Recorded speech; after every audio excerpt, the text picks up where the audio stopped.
Hello बच्चों, आज का हमारा टॉपिक है taxonomy category and taxonomic hierarchy. क्या है टैक्सोनॉमी कैटेगरी? आइए सीखते हैं, समझते हैं कि टैक्सोनॉमी कैटेगरी क्या है। तो कैटेगरी और taxon is a unit of grouping of any level in the classification. क्या कह रहा है बच्चों कि जो टैक्सोनॉमी और टैक्सोन है वो क्या है? यूनिट ऑफ ग्रुपिंग है। यानी अगर आप क्लासिफिकेशन में ग्रुप बना रहे हो, सब ग्रुप बना रहे हो, तो उसको जो यूनिट्स है उस यूनिट को कहते क्या है? टैक्सोनॉमिक कैटेगरी, यानी units of grouping in a classification. Rank या किसी भी रैंक दे रहे हैं। अब जैसे बात करते हैं, बात करें यहाँ पे एनसीईआरटी ने लिखा हुआ है कि डॉग कह लो, कैट कह लो, वीट कह लो, मैंगो कह लो, ह्यूमन कह लो, ये जितने हैं सभी के सभी क्या है? एक टैक्सोन है, एक टैक्सोनॉमिक कैटेगरी ही है।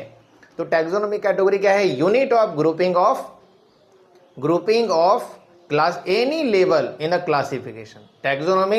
टैक्सोनॉमी में या क्लासिफिकेशन में जो ग्रुपिंग का जो यूनिट है उस यूनिट को कहते क्या बच्चों? टैक्सोनॉमिक कैटेगरी कहते हैं, टैक्सोनॉमिक कैटेगरी कहते हैं। यूजुअली 7 ऑब्लिगेट टैक्सोनॉमिक कैटेगरी है। कितने कैटेगरीज हैं? 7 टैक्सोनॉमिक कैटेगरी है, 7 टैक्सोनॉमिक कैटेगरी है। उस 7 टैक्सोनॉमिक कैटेगरी में 5 टैक्सोनॉमिक कैटेगरी लीनियस ने दिया हुआ है। फर्स्ट 5 जो टैक्सोनॉमिक कैटेगरी है लीनियस ने दिया हुआ है। फर्स्ट 5 लीनियस ने दिया हुआ है, जैसे class, order, genus, species and variety. Class, order, genus, species and variety, ये जो टैक्सोनॉमिक फर्स्ट 5 जो टैक्सोनॉमिक कैटेगरी है ये लीनियस ने दिया हुआ है। और इसके बाद जो है नई लेटर 3 न्यू कैटेगरीज, नई 3 यानी 3 new category I taxonomic category, kingdom, phylum and family. इसमें फैमिली नहीं था, लीनियस ने फैमिली टर्म नहीं दिया हुआ है। फैमिली टर्म, किंगडम और फाइलम बाद में आया है और बाद में वैरायटी को हटा दिया गया है। बाद में जो वैरायटी है इस टर्म को हटा दिया गया है और इसके जगह पे क्या लाया है? फैमिली, और क्या लाया है? किंगडम, और क्या लाया है? फाइलम। तो ये 3 टर्म आए हैं। ओके बच्चों, इसके बाद समझते हैं कि ये टैक्सोनॉमिक हायरार्की कैसे बनाएंगे। जो टैक्सोनॉमिक कैटेगरी है उसको क्या करते हैं? एक रैंक डालते हैं, स्टेप डालते हैं, एक के ऊपर एक रखते हैं। तो ये जो टैक्सोनॉमिक हायरार्की है वो कैसे बनाएंगे? तो arrangement of taxonomic category in a descending order depending upon relative dimension. तो कहता है कि अगर टैक्सोनॉमिक कैटेगरी को अगर आप अरेंज करते हो डिसेंडिंग तरीके से, डिसेंडिंग का मतलब हो गया कि बच्चों upward to downward, upward to downward, यानी कह सकते हो लार्ज लेवल ऑफ ग्रुप से स्मॉल लेवल ऑफ ग्रुप तक अगर अरेंज कर रहे हैं किसको? टैक्सोनॉमिक कैटेगरी को, उसको कहते हैं टैक्सोनॉमिक हायरार्की। क्या कहते हैं बच्चों? टैक्सोनॉमिक हायरार्की कहते हैं। अब ये जो हायरार्की है इस हायरार्की को दिया किसने है?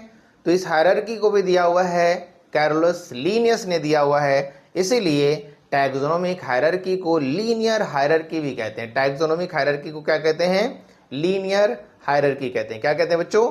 लीनियर हायरार्की कहते हैं। ओके, तो आगे समझते हैं कि ये जो अरेंजमेंट है वो कैसे है और इसके क्या टिप्स एंड ट्रिक्स हैं, समझते हैं। तो यहां पे देखते हैं taxonomic hierarchy, 7 obligate taxonomic hierarchy को किस तरह से डिसेंडिंग ऑर्डर में अरेंज करते हैं उसको यहां पे हम समझ रहे हैं और एक ट्रिक समझते हैं यहां पे। तो किंगडम है जो सबसे बड़ा टैक्सोनॉमिक कैटेगरी है, और इसके बाद जो फाइलम है और डिवीजन है, तो फाइलम जो है वो एनिमल के केस में इस्तेमाल करते हैं और डिवीजन को इस्तेमाल करते हैं प्लांट के केस में। यानी डिवीजन जो टर्म है उसको प्लांट के केस में यूज करते हैं बच्चों। इसके बाद क्या है? क्लास है, उसके बाद क्या है? ऑर्डर है, उसके बाद क्या है? फैमिली है, इसके बाद क्या है? जीनस है, इसके बाद क्या है? स्पीसीज है। और इन सबको अरेंज करते कैसे हैं? तो डिसेंडिंग ऑर्डर में, यानी अपवर्ड टू डाउनवर्ड, यानी डिसेंडिंग ऑर्डर में, यानी larger group to smaller group में इसको अरेंज करते हैं। Larger group to smaller group में इसको अरेंज करते हैं, यानी स्पीसीज तक। अगर हम बात करेंगे यहाँ पे बच्चों, तो ऐसे में क्या होगा कि जैसे जैसे हम यहाँ पे ऊपर से नीचे की ओर जाते हैं, तो ऊपर से नीचे की ओर जब जाएंगे तो इसमें हम देख रहे हैं कि ऊपर से नीचे जब आते हैं तो जो कॉमन कैरेक्टरिस्टिक्स है, कॉमन फीचर है, वो धीरे धीरे क्या होता है? इंक्रीज करता है। यानी कह सकते हो कि इनके बीच में जो कॉमन कैरेक्टरिस्टिक्स है वो क्या होगा, बढ़ता चला जाएगा। लेकिन जैसे जैसे ऊपर की ओर जाएंगे कॉमन कैरेक्टरिस्टिक्स जो है वो क्या होता है, डिक्रीज करता चला जाता है।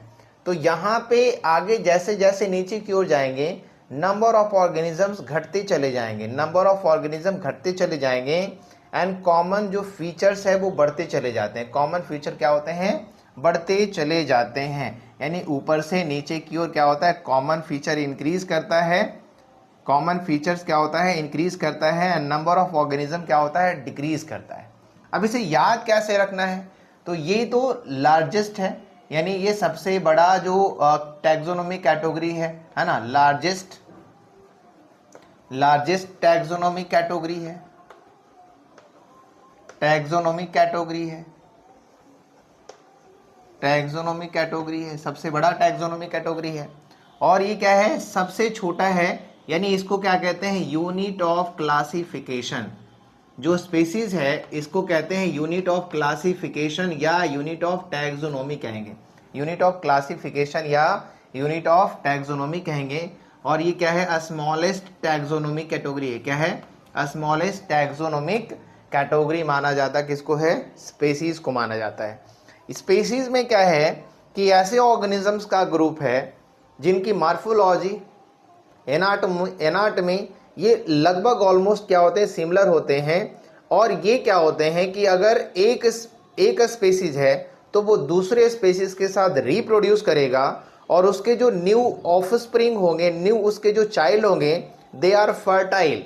यानी कह सकते हो सेम स्पीसीज के ऑर्गेनिज्म अगर रिप्रोड्यूस कर रहे हैं, सेम स्पीसीज के ऑर्गेनिज्म अगर रिप्रोड्यूस कर रहे हैं तो फर्टाइल चाइल्ड प्रोड्यूस करते हैं, फर्टाइल चाइल्ड प्रोड्यूस करते हैं। अगर ऑर्गेनिज्म रिप्रोड्यूस कर रहे हैं, अगर फर्टाइल चाइल्ड नहीं बन पा रहा है, फर्टाइल चाइल्ड बन पा रहा है और फर्टाइल चाइल्ड नहीं बन पा रहा है, ये दो मैटर है।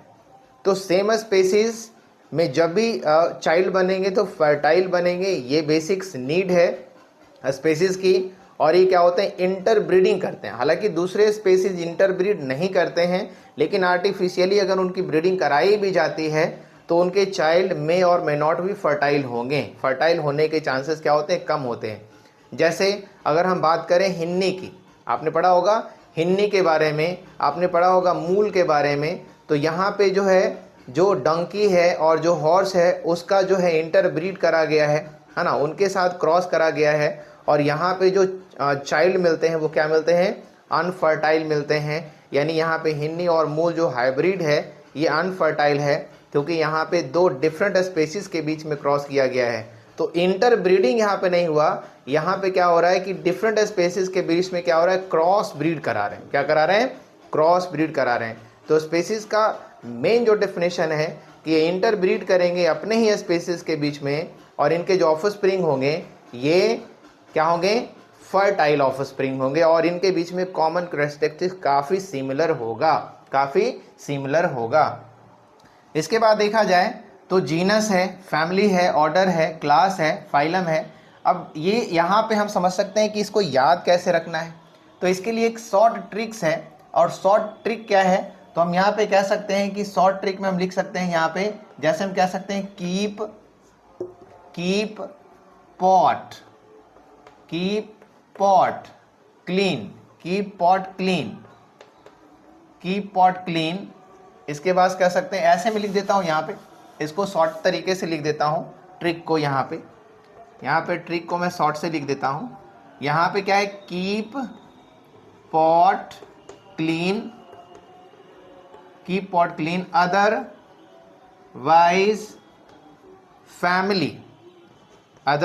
Family get sick. तो यहाँ पे एक फ्रेज बन गया, एक ट्रिक बन गया, एक ट्रिक बन गया। क्या ट्रिक बन गया, keep pot clean otherwise family get sick, keep pot clean otherwise family get sick. तो कीप का मतलब यहाँ पे जो के है ना, के है इसका मतलब क्या हो जाएगा, किंगडम। के है इसका मतलब क्या है, किंगडम। और यहाँ जो पी है इसका मतलब क्या है, फाइलम। पी है इसका मतलब क्या है, फाइलम। सी है इसका मतलब क्या है, क्लास। और ओ है इसका मतलब क्या है, ऑर्डर।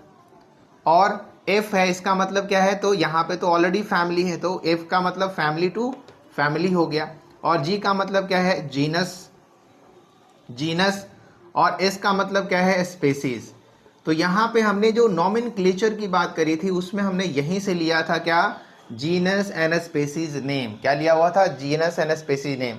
तो ये जो हमारा ट्रिक है, keep pot clean otherwise family get sick, keep pot clean otherwise family get sick, इससे क्या होता है कि आप डिसेंडिंग ऑर्डर में जो टैक्सोनॉमिक हायरार्की है वो उसको आसानी से याद रख सकते हो। क्या, keep pot clean otherwise family get sick, ये एक ट्रिक है जिसके द्वारा टैक्सोनॉमिक हायरार्की को काफ़ी इजीली आप रिमेंबर कर सकते हैं, काफ़ी इजीली और काफ़ी आसानी से।